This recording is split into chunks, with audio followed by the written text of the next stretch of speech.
que Dieu veut que tu comprennes et que tu retiennes ce matin, c'est qu'il a la fidélité ne permettra pas que vous soyez tentés au-delà de vos forces.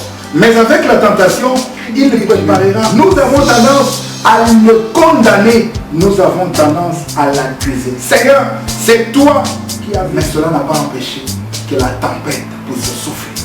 Que la tempête se déchaîne. Bien ça arrivera, malgré que c'est lui qui a parlé. Ça, il faut le retenir. Mais une chose est sûre, parce que c'est lui qui avait parlé, sache qu'il a et il aura toujours la maîtrise de la situation. Bien-aimés dans le Seigneur, gloire soit rendue à Dieu. J'ai béni le Seigneur qui nous donne l'occasion de pouvoir écouter sa parole ce matin. Et le message de ce jour a pour thème la tempête apaisée. Et pour ce message, nous allons lire dans l'Évangile selon Luc au chapitre 8e, du verset 22 au verset 25. Et nous lirons également Psaume 46, 2 à 4. Et dans Luc au chapitre 8, verset 22 à 25, il est écrit ceci. Un jour, Jésus monta dans une barque avec ses disciples. Il leur dit, passons de l'autre côté du lac. Et ils partirent. Pendant qu'ils naviguaient, Jésus s'endormit. Un tourbillon fondit sur le lac. La barque se remplissait d'eau et ils étaient en péril. Ils s'approchèrent et le réveillèrent en disant, « Maître, Maître, nous périssons. » S'étant réveillé, il menaça le vent et les flots qui s'apaisèrent et le calme revint. Puis il leur dit, « Où est votre foi ?» Saisis de frayeur et d'étonnement, ils se dirent les uns aux autres, « Quel est donc celui-ci qui commande même au vent et à qui ils obéissent ?» Gloire à Dieu. Ainsi donc se présente le message ou le texte, le récit de notre message de ce jour. Bien-aimés dans le Seigneur notre Dieu nous envoie ce message dont le thème est la tempête apaisée, parce qu'il veut apaiser la tempête dans la vie d'une personne. Il veut calmer la tempête qui souffle dans la vie d'une personne ce jour. Cette personne, ce peut être toi, ce peut être ton voisin qui est à côté, c'est peut-être toi qui me suis en ce moment. La volonté de Dieu pour ses enfants, pour ceux qui lui appartiennent, ou ceux qui se confient en lui, n'est pas qu'ils puissent être anéantis, emportés par des situations, des troubles qu'ils peuvent rencontrer dans leur parcours, sur leur chemin, mais qu'ils expérimentent la toute-puissance de Dieu, la manifestation de la gloire des dieux. Une chose est certaine, c'est que les tempêtes sont évidentes dans la vie. Nous sommes appelés à rencontrer des tempêtes dans la vie et à les vivre. Puisqu'elles sont évidentes, qu'est-ce qu'il faut pour les apaiser? Ou quelles attitudes afficher devant des tempêtes ou pendant des moments des tempêtes? C'est à ces questions que nous allons essayer de répondre à travers le message de ce jour. Et la première chose à faire ou attitude à adopter pour pouvoir arriver à voir les tempêtes être apaisées dans sa vie, c'est de considérer que Dieu a la maîtrise des choses. Donc la première chose, c'est considérer que Dieu a la maîtrise de la situation. D'abord, qu'est-ce qu'il faut comprendre par la tempête? Eh bien, il faut comprendre par la tempête un trouble. Ce sont des difficultés qui mettent en péril. C'est un vent rapide qui souffle en violentes rafales, souvent accompagné d'orages et de précipitations. C'est un ouragan, c'est une tourmente. Et ça peut arriver dans la vie de toute personne. Et c'est un temps sur mer qui provoque l'agitation des eaux et met les navires en péril. Bref, c'est des choses, c'est des circonstances, c'est des événements qui provoquent des agitations et mettent en péril, qui exposent au danger. Et nous avons vu dans notre texte que les disciples étaient en danger, en péril dans le navire, du fait de la tempête qui soufflait. Et nous avons dit que la tempête est évidente, certaine dans la vie de l'homme. Nous ne pouvons pas ne pas les rencontrer. Nous ne pouvons pas ne pas rencontrer des tempêtes dans la vie. Quelle est la tempête qui souffle dans ta vie, dans ton foyer, dans ton ménage, dans ton mariage, dans tes affaires, dans ton travail? Quelle tempête se déchaîne sur toi, contre toi, ou menace tes intérêts?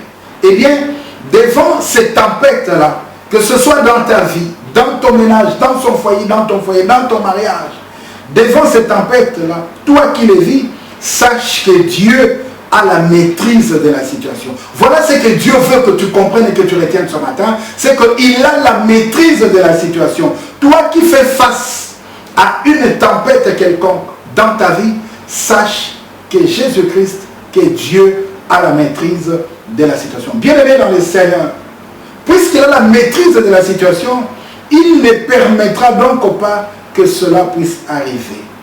Dieu, si Dieu ne maîtrise pas une situation, si Dieu ne maîtrise pas quelque chose, il ne permettra jamais que la situation, la chose puisse arriver dans ta vie. Et s'il permet que ça arrive, c'est qu'il a la maîtrise de la situation. Voilà pourquoi dans 1 Corinthiens chapitre 10, au verset 13, il est écrit: « Aucune tentation ne vous est survenue qui n'ait été humaine. Et Dieu qui est fidèle ne permettra pas que vous soyez tentés au-delà de vos forces. Mais avec la tentation, il préparera aussi le moyen d'en sortir afin que vous puissiez la supporter. » Cela est écrit dans 1 Corinthiens chapitre 10 au verset 13e.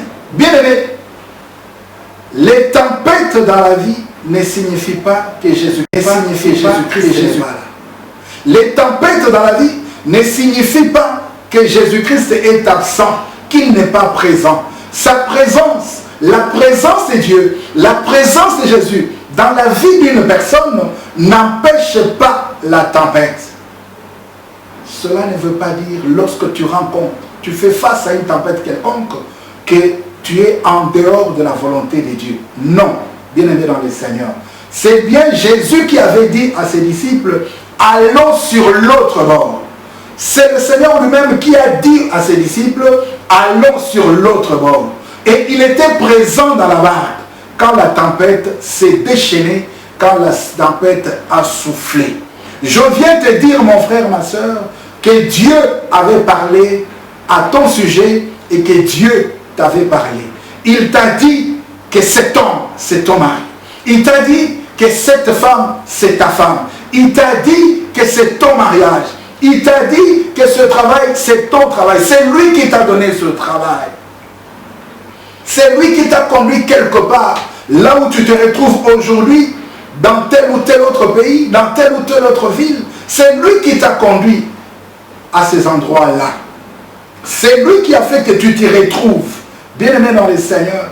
Et cela ne veut pas dire que tu n'auras pas de problème, parce que c'est Dieu lui-même qui t'a conduit à ces endroits-là. C'est Dieu qui t'a donné ce mariage, c'est Dieu qui t'a donné ce travail. Cela ne veut pas dire, parce que c'est lui qui t'a donné, que tu ne vas pas rencontrer des tempêtes dans ce travail-là, dans ce ménage, dans ce mariage, dans cette ville ou dans ce pays où tu te trouves à l'instant. Cela ne veut pas dire qu'il n'y aura pas de difficultés, qu'il n'y aura pas de troubles. Tu ne vas pas faire face à des troubles, à des difficultés dans ta vie. Nous avons tendance à nous en prendre à Dieu. Nous avons tendance à incriminer Dieu. Nous avons tendance à le condamner. Nous avons tendance à l'accuser. Seigneur, c'est toi qui avais dit. Comment puis-je rencontrer de telles situations? Seigneur, c'est toi qui m'avais dit que ce mariage-là, c'est mon mariage. Mais comment je rencontre de telles choses? Comment je vis de telles situations? Tu m'avais donné ce mariage. Et pourtant cet homme est bel et bien l'homme que toi tu m'as destiné. Bien-aimé dans le Seigneur, c'est toi qui m'avais conduit là où je suis. Comment je peux rencontrer de telles choses? Bien-aimé dans le Seigneur, il nous arrive de nous poser ce genre de questions et même de poser ce genre de questions à Dieu. Seigneur, c'est toi qui m'as donné cette promotion, c'est toi qui m'as donné cette élévation, c'est toi qui m'as donné ce poste.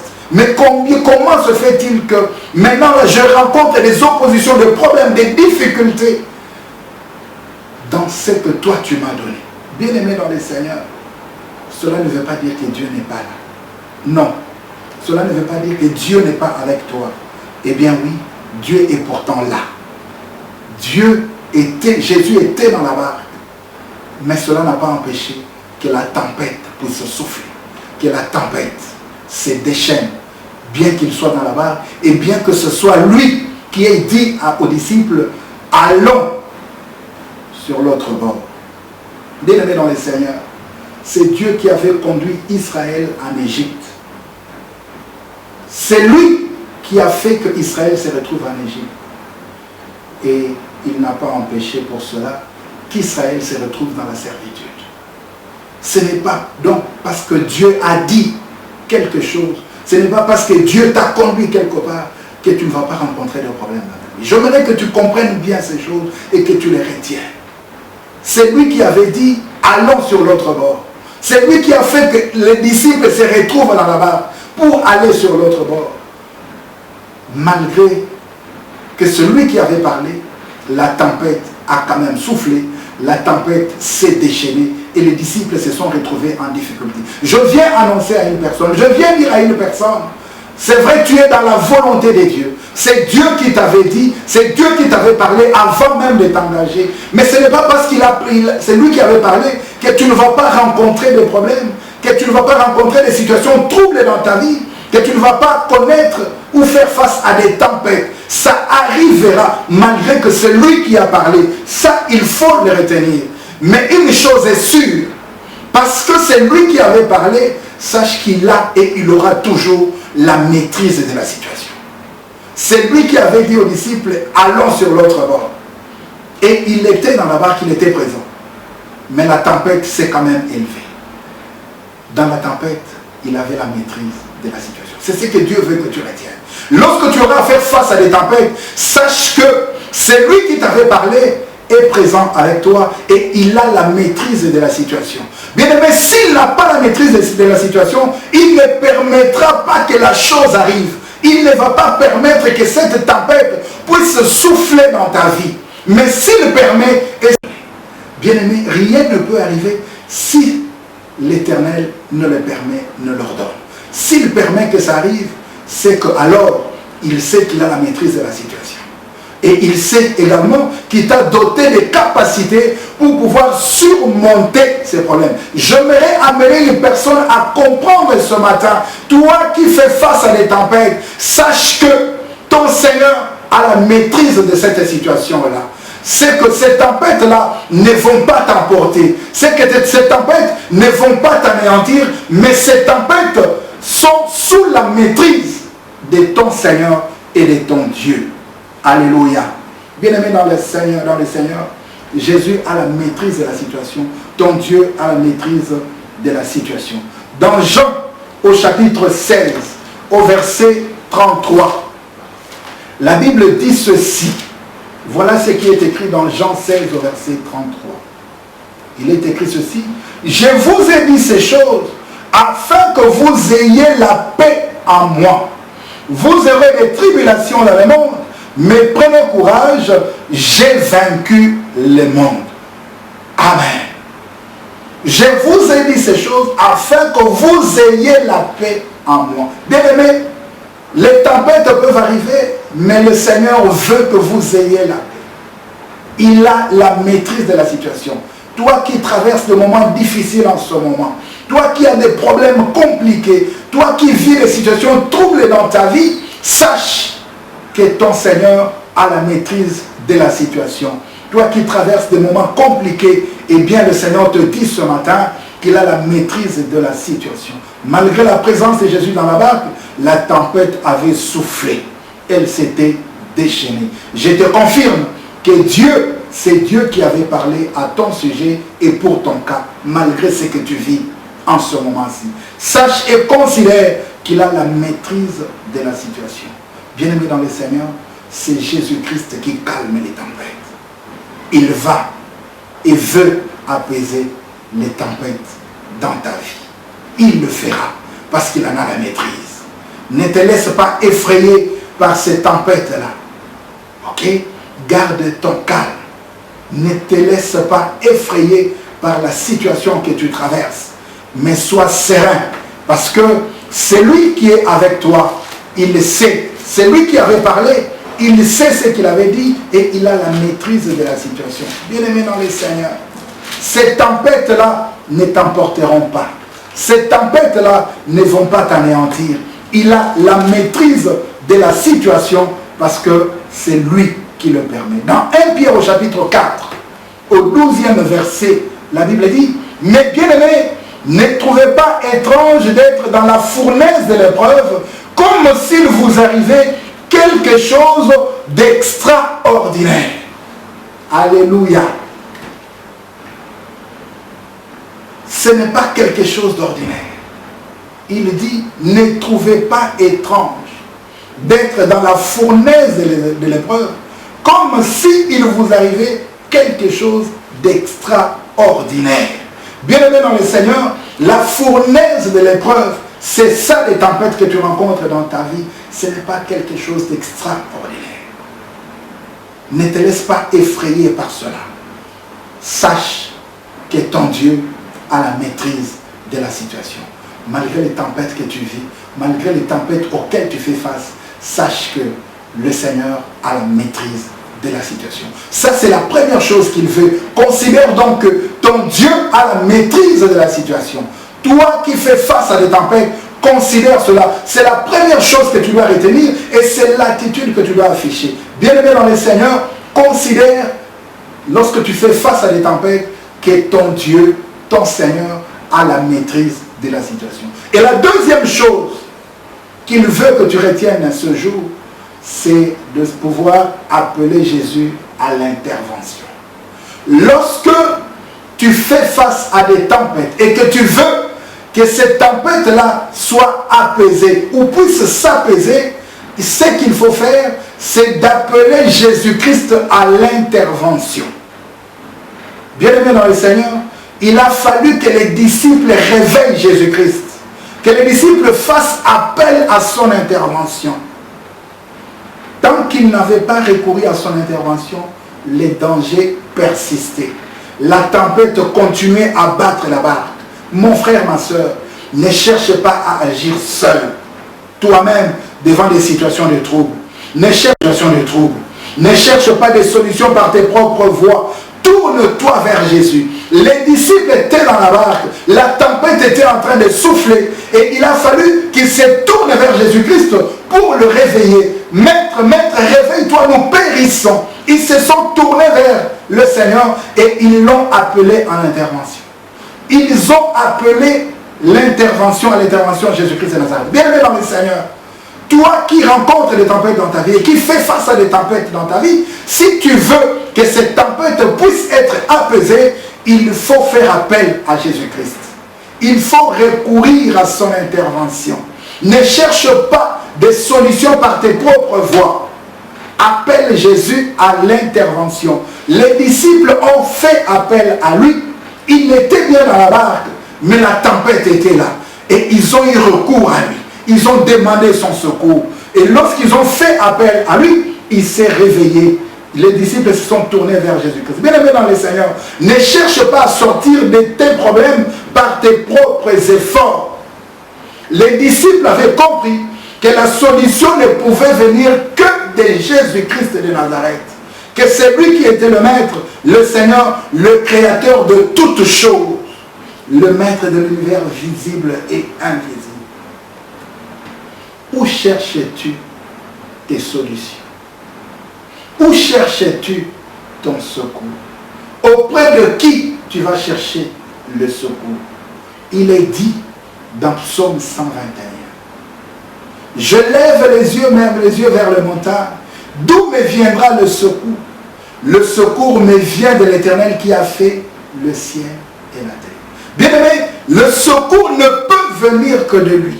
Or, les tempêtes exposent au danger. Et tu ne peux sortir de ces dangers.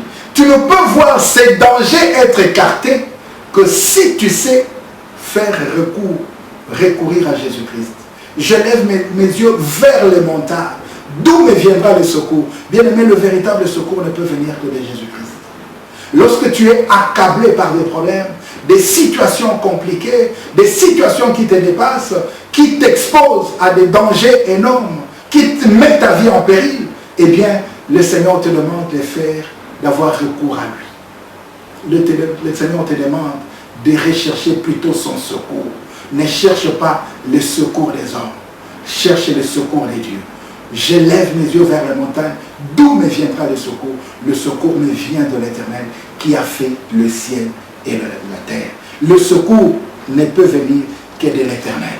Bien-aimés dans le Seigneur, les disciples avaient compris cela. Voilà pourquoi ils s'étaient tournés vers Jésus-Christ. Parce qu'ils voulaient voir la tempête être apaisée, ils se sont tournés vers lui. Ils ont demandé le secours de Jésus-Christ. Maître, réveille-toi, nous périssons. Sauve-nous, nous périssons. Ils ont demandé le secours de Jésus-Christ. Bien-aimés dans le Seigneur, c'est à lui seul que la tempête obéit.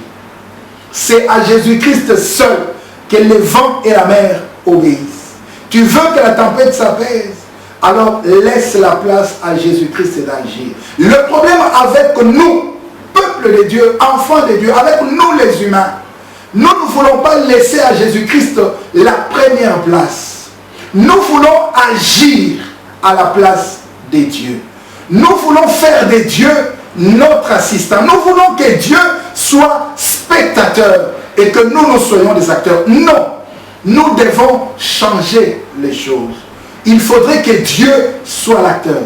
Il faudrait que Jésus-Christ soit l'acteur et que nous soyons des assistants.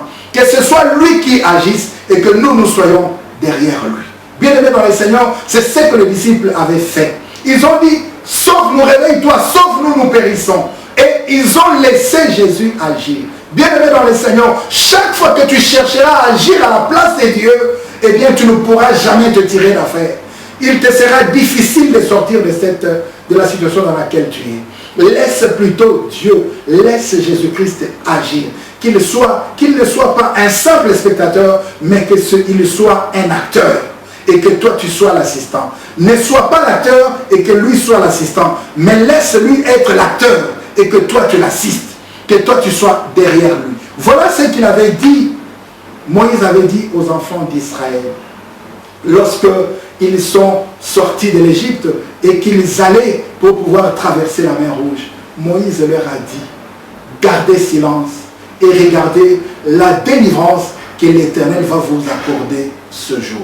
Vous gardez silence et regardez la délivrance que l'Éternel va vous accorder. C'est-à-dire que ce n'était pas à eux d'agir, mais ils devaient laisser, c'est eux qui devaient être les spectateurs et laisser Dieu agir. Bien aimé, chaque fois que tu laisseras Dieu agir, quelle que soit la situation et quel que soit le problème, sache et retiens que la solution se manifestera. La solution sera là. Quelle que soit l'intensité de la tempête, eh bien, si c'est lui qui agit et que toi tu es derrière lui, alors la solution, la tempête sera apaisée. Moïse a dit aux enfants d'Israël, gardez silence et regardez. Mais celui qui regarde, ce n'est pas celui qui est en action. Celui qui regarde n'agit pas. Il dit, vous gardez silence, laissez Dieu faire les choses. J'annonce à quelqu'un, je demande à quelqu'un ce matin de laisser Dieu faire les choses dans sa vie. Toi qui fais face à des tempêtes dans ta vie, laisse Dieu faire les choses. Il a la maîtrise de la situation parce qu'il a permis. Aucune tentation ne vous est survenue qui n'ait été humaine. Et Dieu qui est fidèle ne permettra pas que vous soyez tentés au-delà de vos forces. Il a la maîtrise de la situation. Jésus avait la maîtrise de la situation. Voilà pourquoi il s'endormait paisiblement paisiblement. Pendant que les disciples étaient agités dans l'agitation, lui, il était tranquille. Il savait qu'il avait la maîtrise de la situation. Bien aimé, s'il sent qu'il n'a plus la maîtrise de la situation, bien aimé, il va arrêter les choses. Laisse-moi te dire une chose. Que tout ce qui t'arrive dans ta vie, et tout ce qui peut t'arriver dans ta vie, sache que ton Seigneur, sache que ton Maître a la maîtrise de la situation. Quelle que soit la chose qui puisse arriver, sache que si ça arrive, c'est qu'il a la maîtrise de la situation. Puisqu'il a la maîtrise de la situation, alors, bien aimé, ça c'est sûr. Les disciples ont fait appel à l'intervention de Jésus et ils ont laissé Jésus faire les choses. Moïse a dit, gardez silence et regardez. Bien aimé dans le Seigneur, laisse Jésus faire les choses dans votre vie. Que Jésus soit l'acteur, que Dieu soit l'acteur. Toi, prends la place de l'assistant. Laisse Jésus prendre les devants. Le problème, c'est que Jésus est présent, mais tu fais tout seul. Tu ne l'appelles pas à l'intervention. Tu ne l'appelles pas à intervenir. Bien aimé, il n'interviendra pas si tu ne l'appelles pas à intervenir. Si les disciples n'avaient pas réveillé Jésus, si les disciples ne lui avaient pas dit d'intervenir, il n'allait pas intervenir, il allait continuer à dormir tranquillement. Parce qu'il savait qu'il avait la maîtrise de la situation. Bien aimé, toi aussi, le problème c'est que quand tu fais face à des tempêtes, tu ne cherches pas le secours de Dieu. Tu cherches des solutions par tes propres voies et par toi-même. Tu commences à t'inquiéter, à te préoccuper. Comment je vais sortir de cette situation? Que dois-je faire? Mais tu oublies en ce moment-là que pourtant, tu as Dieu avec toi et tu as Dieu à tes côtés. Il n'est pas loin de toi. Il est avec toi. Tu as cru en Jésus-Christ. Tu l'as reçu dans ta vie comme ton Seigneur et ton Sauveur. Et il est là en toi. Il habite en toi. Il habite avec toi. Il est avec toi. Mais tu oublies, tu ignores sa présence lorsque tu fais face à des tempêtes. Non, il te demande de faire appel à son intervention. Chaque fois que tu fais face à des tempêtes, chaque fois que tu traverses des situations troubles, appelle-le à l'intervention. Il est là, il attend. Il est poli. Si toi tu ne lui donnes pas l'occasion d'agir, il n'agira pas. Mais le jour où tu vas lui donner l'action, tu vas lui donner l'occasion d'agir. Le jour où tu comprendras que tu ne peux rien sans lui et que c'est lui qui doit agir et que tu le laisseras la voie libre pour qu'il agisse, il agira. Et tu verras qu'à partir de ce jour-là, les choses vont commencer à changer dans ta vie. Bien-aimé dans le Seigneur, il veut apaiser la tempête dans ta vie. Donne-lui l'occasion. Y a-t-il quelqu'un ce matin qui puisse donner à Jésus l'occasion d'apaiser la tempête dans sa vie? Moïse a dit, gardez silence. Laissez Dieu agir. Le problème, c'est nous. Nous cherchons à agir au lieu de laisser Dieu agir à notre place. Nous voulons que Dieu nous suive au lieu que nous puissions suivre Dieu. Nous voulons que Dieu vienne en appui alors que nous devons laisser Dieu avant pour que lui agisse et nous venons après lui. Il aime nous faciliter la tâche. Il aime nous faciliter les choses. Mais nous les humains, nous ne voulons pas que la tâche nous soit allégée. Nous voulons nous-mêmes prendre les choses en main. Il a dit dans sa parole, déchargez-vous sur moi de tout vos soucis. Est-ce que nous nous déchargeons? Non. Nous voulons porter nous-mêmes nos fardeaux. Et pourtant, lui est disposé à porter nos fardeaux. Et c'est ce qu'il avait fait, Jésus-Christ. C'est lui qui a porté la croix. Même lorsqu'on a voulu donner à quelqu'un d'autre, afin de l'aider à porter cette croix, cette personne n'a pas su porter cette croix. Il a fallu que ce soit lui-même qui porte la croix. Bien aimé, cette croix qu'il a portée, ce sont tous tes problèmes, ce sont tes fardeaux, ce sont toutes les difficultés que tu rencontres, que lui a portées. Bien aimé dans le Seigneur, et il veut te soulager, il veut t'alléger. Y a-t-il quelqu'un qui puisse appeler Jésus à l'intervention? Il est là, devant les tempêtes. Si tu veux voir les tempêtes être apaisées, laisse Jésus intervenir. Appelle-le à l'intervention. Appelle et il recourt à son secours. Que lui vienne te secourir. Ne cherche pas à agir seul. Ne cherche pas à faire les choses de toi-même. Ne cherche pas à faire les choses à ta manière, mais laisse Jésus agir. Les disciples avaient compris cela. Ils ont dit, lève et prends les choses en main. Et lorsque Jésus a pris les choses en main, la situation s'était calmée. La troisième chose, ce qu'il faut faire, c'est de mettre sa confiance en Jésus. Bien aimé, si les disciples avaient réveillé Jésus, c'est parce qu'ils avaient confiance en lui. Ils croyaient qu'il pouvait les sauver, les tirer de cette situation-là. Ils ont dit, maître, maître, réveille-toi, sauve-nous, nous périssons. Bien aimé, vous ne pouvez pas demander à quelqu'un de vous apporter son secours si vous n'avez pas confiance en la personne. Si vous savez qu'il ne peut pas résoudre votre problème. Mais s'ils se sont tournés vers lui, c'est parce qu'ils avaient quand même confiance en lui. Malgré cette peur qui les avait envahis, ils avaient confiance. Et Jésus a parlé. Il a menacé les vents et la mer. Bien-aimé dans le Seigneur, il veut parler également sur ton problème, sur ton cas, ta situation. Ce qu'il te demande, c'est de lui faire confiance et de mettre ta confiance en lui. Dans Psaume 37, au verset 5, la Bible dit, recommande ton sort à l'Éternel, mets en lui ta confiance et il agira. Mets en lui ta confiance et il agira. Bien-aimé dans le Seigneur, il agit lorsque nous mettons notre confiance en lui. Bien-aimé dans le Seigneur, il ne va jamais agir si tu n'as pas confiance en lui. Il ne pourra jamais intervenir. Il attend que tu mettes ta confiance en lui. Bien-aimé dans le Seigneur, il veut apaiser la tempête dans ta vie. Mais le problème, c'est que toi, tu ne places pas ta confiance en lui. Il te demande ce matin de mettre ta confiance en lui. Si tu peux mettre ta confiance en lui, lui fera le reste. Bien-aimé dans le Seigneur, celui qui a confiance en Dieu ne s'agite pas. Il garde son calme.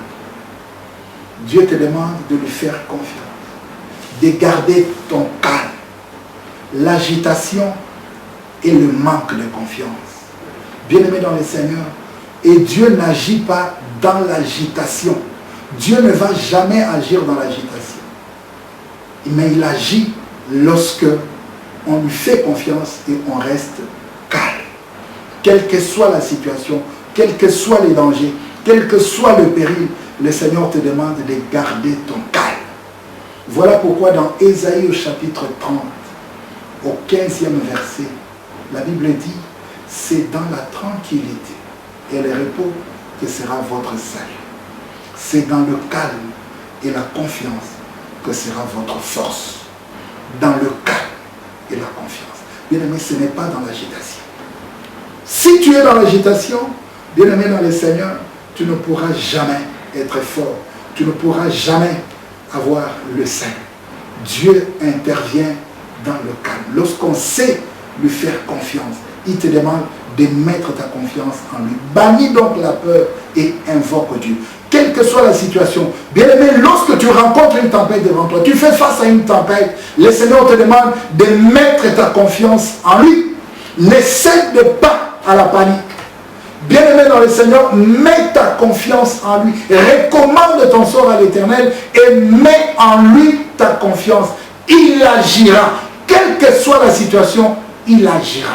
Lorsque les disciples ont placé leur confiance en lui, malgré la peur qu'ils avaient, parce qu'ils avaient quand même fait confiance, ils ont dit sauve-nous. Ils sont allés vers lui, il s'est levé. La première des choses, c'est qu'il a résolu le problème. Il a menacé le vent et la mer. Et la mer s'est calmée. Il a menacé. Et c'est par après qu'il s'est tourné maintenant vers les disciples pour leur dire, où est votre foi? Bien-aimé dans le Seigneur, il ne s'est pas attardé d'abord sur la foi, il ne s'est pas préoccupé de leur foi, mais il a compté sur la confiance qu'ils avaient placée en lui. Parce qu'ils avaient un peu de confiance. Ils ont placé leur confiance en lui, ils se sont tournés vers lui. Il a résolu le problème, il a calmé la tempête. Et il va leur poser la question, où est votre foi? Bien-aimé dans le Seigneur, mets ta confiance en Dieu. Je ne sais pas ce que tu es en train de traverser comme épreuve en ce moment. Je ne sais pas qu'est-ce que tu rencontres comme difficulté, qu'est-ce que tu vis comme situation. Mais je viens te dire ce matin, de la part du Seigneur, c'est que mets ta confiance en lui, il va agir. Bien-aimé dans le Seigneur, il ne déçoit jamais. Tous ceux qui espèrent en lui ne sont jamais confus. Bien-aimé, il ne te décevra jamais. Tous ceux qui lui ont placé leur confiance en lui, ils n'avaient jamais été déçus. Et laisse-moi te dire que tu ne seras pas le premier. Ce n'est pas toi qui va décevoir. S'il n'a pas déçu les autres, il ne te décevra pas non plus. Ce qu'il attend de toi, c'est que tu puisses mettre ta confiance en lui. Si tu mets ta confiance en lui, bien-aimé, quelle que soit l'intensité de la tempête, il va l'apaiser. N'aie pas peur. Ne cède jamais à la panique. Ne verse pas dans les inquiétudes. Garde la sérénité. La peur est l'arme qui est souvent utilisée par l'ennemi. Il cherchera toujours à semer la peur en toi. Mais Dieu dit, invoque-le. Invoque plutôt Dieu. Mets ta confiance en lui et invoque-le. Aie confiance en Dieu. Reste serein. Garde ton calme et invoque l'Éternel. Parce que dans Psaume, au chapitre 50, au verset 15, et c'est ça notre conclusion, il dit, invoque-moi au jour de la détresse. Je te délivrerai et tu me glorifieras. Invoque-moi au jour de la détresse. Il n'a pas dit au jour de la détresse panique. Il n'a pas dit au jour de la détresse verse dans les inquiétudes. Mais il a dit au jour de la détresse, invoque-moi. Bien-aimé dans le Seigneur, celui qui invoque Dieu au jour de la détresse, c'est quelqu'un qui a confiance en Dieu. Tu ne peux pas invoquer Dieu si tu n'as pas confiance en lui. Et tu ne vas pas l'invoquer dans la peur, dans la panique. Non, Dieu n'agit pas dans l'agitation. Non, il ne va pas agir dans l'agitation. Mets ta confiance en lui et il agira. Invoque-moi au jour de la détresse, je te délivrerai et tu me glorifieras. Bien-aimé dans le Seigneur, ce que Dieu attend de toi, c'est que tu puisses l'invoquer. Toi qui fais face à des tempêtes en ce moment même, c'est pour toi que ce message est venu. Dieu t'adresse ce message. C'est à toi que Dieu parle. Tu commençais déjà à désespérer. Tu te disais, mais finalement, ça n'est fini pour moi. Comment je vais sortir de cette situation? Qu'est-ce qui m'arrive? C'est tellement grave dans cette situation dans laquelle je suis. Et pourtant, c'est Dieu qui m'avait dit. Et pourtant, c'est Dieu qui avait fait ceci. Et pourtant, c'est Dieu qui m'avait conduit sur cette voie. C'est lui qui avait dit aux disciples, allons sur l'autre bord. Entrons dans la barque et traversons. C'est lui qui avait... Sa parole était déjà sortie. Et lorsqu'il a parlé, c'était pour que les disciples soient engloutis. Mais c'était pour qu'ils se retrouvent sur l'autre bord. Je viens t'annoncer ce matin que tu arriveras là où Dieu veut t'amener. Je viens te dire ce matin, bien-aimé dans le Seigneur, lorsqu'il a parlé, il savait ce qu'il voulait faire avec toi et dans ta vie. Lorsqu'il avait parlé, il savait ce qu'il avait déjà préparé pour toi. Je viens te dire une chose, tu ne vas pas sombrer, mais tu gagneras l'autre rive. Tu arriveras. Il va apaiser la tempête. Bien-aimé dans le Seigneur, laisse-moi te dire une chose. Lorsque Dieu parle, il ne donne pas les moindres détails des situations qui peuvent arriver. Lorsqu'il avait donné le songe à Joseph, il ne lui avait pas fait voir c'est comment les choses allaient se passer pour que ce songe-là se matérialise et prenne corps. Il ne lui avait pas dit, mais il lui a dit tu vas dominer. Comment? Il ne l'a pas dit. Le comment, ce n'est pas ton problème. Le comment, c'est l'affaire de Dieu. Il y a une personne qui avait cherché, avait posé la même question, et cette personne, c'est Marie. Lorsque l'ange lui est apparu, et il lui a dit que tu enfanteras, tu seras enceinte, tu enfanteras un fils. Il a dit comment les choses, comment cela se fera-t-il? Bien aimé dans le Seigneur, le comment c'est l'affaire de Dieu. Le problème avec nous, nous voulons comprendre comment les choses vont se passer. Bien aimé, ça relève du domaine de Dieu. Laisse Dieu faire les choses. C'est un véritable metteur en scène. Il sait ce qu'il va réaliser. Il sait comment les choses vont se passer. Joseph ne le savait pas. Bien aimé dans le Seigneur, mais ce que Joseph savait, c'est qu'il allait dominer. Il ne lui avait pas dit, voilà, tes frères vont te vendre, voilà, tu vas te retrouver en Égypte, voilà, c'est là, à partir de là que tu vas être élevé. Mais il l'a conduit jusqu'à ce qu'il arrive à vivre sa destinée. Bien-aimé, je viens te dire que tu vivras ta destinée. Les tempêtes, Joseph les a rencontrées. Il les a rencontrées. Joseph a vécu des choses. Laisse-moi te dire, et pourtant c'est Dieu qui lui avait parlé. Mais ça ne l'a pas empêché de se retrouver, d'être vendu par ses propres frères. Ça ne l'a pas empêché de se retrouver en prison. Ça ne l'a pas empêché. La parole était sortie. Jésus a dit, allons sur l'autre bord. Qu'est-ce que Jésus t'a dit? Il t'a dit quelque chose. Il t'a dit des choses. La parole est déjà sortie. Il n'est pas un homme pour mentir, ni fils de l'homme pour se repentir. Ce qu'il a dit, il le réalisera. Ce qu'il a déclaré, il va l'exécuter. Les tempêtes, tu ne peux pas les éviter. Mais il sait que devant toi, il y a les tempêtes. Et il connaît ces tempêtes-là. C'est lui-même qui va les apaiser. Ce qu'il attend de toi, c'est que tu mettes ta confiance en lui. Ce qu'il attend de toi, c'est que tu l'appelles en intervention lorsque tu fais face à des tempêtes. Ne cherche pas des solutions par toi-même. Tu n'y arriveras pas. Parce que c'est lui qui avait conçu le plan. Et il sait ce qu'il va faire. C'est que toi, place ta confiance tout simplement en lui et laisse-le agir. Ce qu'il attend de toi, c'est que tu puisses considérer qu'il a toujours la maîtrise de la situation. Parce qu'il aura toujours la maîtrise de la situation. Quoi qu'il en soit, il aura et il a toujours la maîtrise de la situation. Bien-aimé dans le Seigneur, j'aimerais t'inviter là où tu es à mettre ta confiance en Dieu, à revoir ta façon de voir les choses. Tu commençais déjà ou tu avais déjà versé dans le désespoir, dans les inquiétudes. Mais ce matin, l'Éternel te dit, considère qu'il a toujours la maîtrise de la situation. Et il te dit, appelle-le à l'intervention, invoque-le.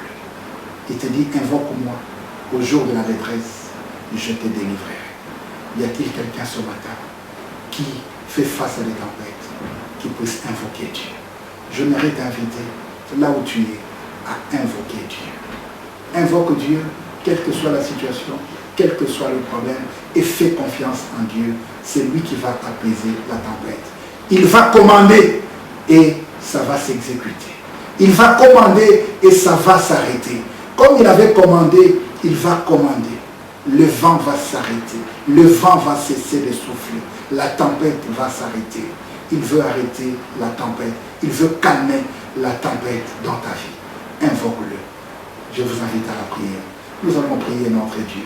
Et je vais prier pour toi, pour que l'Éternel te fasse grâce ce matin. Parce que c'est lui qui t'a parlé et c'est lui qui t'a envoyé cette parole. Là où tu es, ferme tes yeux, nous allons prier le Seigneur. Il fera grâce parce que sa main n'est pas courte pour toucher, sa main n'est pas trop courte pour agir. Il a la maîtrise de la situation. Je n'ai pas besoin de savoir et de connaître ce que tu traverses comme situation, les épreuves auxquelles tu fais face maintenant, la tempête qui s'est déchaînée dans ta vie, contre toi, sur toi. Mais ce que moi je sais, c'est que celui au nom de qui je parle, il a le pouvoir, il a la capacité d'apaiser cette tempête. Et nous allons prier le Seigneur. Là où tu es, ferme tes yeux, nous allons prier. Seigneur, le véritable, le grand roi, c'est toi. Tu es le Dieu qui vit éternellement. Père très saint, tu es celui qui détient tout pouvoir. C'est toi le maître des temps et des circonstances. Et c'est toi qui contrôles toutes choses. Rien ne peut se faire si tu le permets. Et lorsque tu permets quelque chose, Seigneur, tu as la solution à ce problème et tu en as la maîtrise. Je viens te présenter mon frère, ma soeur, qui me suit en ce moment et qui a écouté cette parole venant de ta part. Oui, Seigneur, ta parole ne retourne point à toi sans avoir accompli tes desseins. Dieu vivant, je te prie en ce moment, ô Dieu, d'étendre ta main puissante sur la vie de mon frère, sur la vie de ma soeur, là où il se trouve, Seigneur, éternel et Dieu des armées, et d'intervenir. Je t'appelle à l'intervention en ce moment, ô Dieu. De lui-même, il ne peut rien, Seigneur, mais avec toi, oui. Ô Dieu d'amour, lève-toi et agis. De la même façon, Seigneur, que tu as agi, Seigneur, à l'égard des disciples, mon Dieu, dans la barque, Seigneur, agis maintenant, Seigneur de l'amour éternel. Ordonne au Dieu. Et j'ordonne, au nom de Jésus-Christ, à ce que toute tempête, quelle qu'elle soit, puisse s'arrêter dans ta vie, au nom puissant de Jésus-Christ de Nazareth. Aujourd'hui, je commande à toute forme d'épreuve devant toi, à tout trouble dans ta vie, de s'arrêter au nom puissant de Jésus-Christ de Nazareth. Jésus confirme ces choses. Éternel notre roi, c'est toi, le Dieu tout-puissant, le Dieu capable de tout. Daigne intervenir et fais voir ta gloire dans la vie de ton peuple, dans la vie de tes enfants. Qu'ils sachent que tu es Dieu et qu'ils témoignent ta grandeur. Qu'il en soit ainsi, afin que ton nom soit toujours élevé. Au nom de Jésus-Christ, je t'ai ainsi prié. Amen. Merci beaucoup mon frère, merci ma soeur. Que Dieu vous bénisse abondamment et à la prochaine.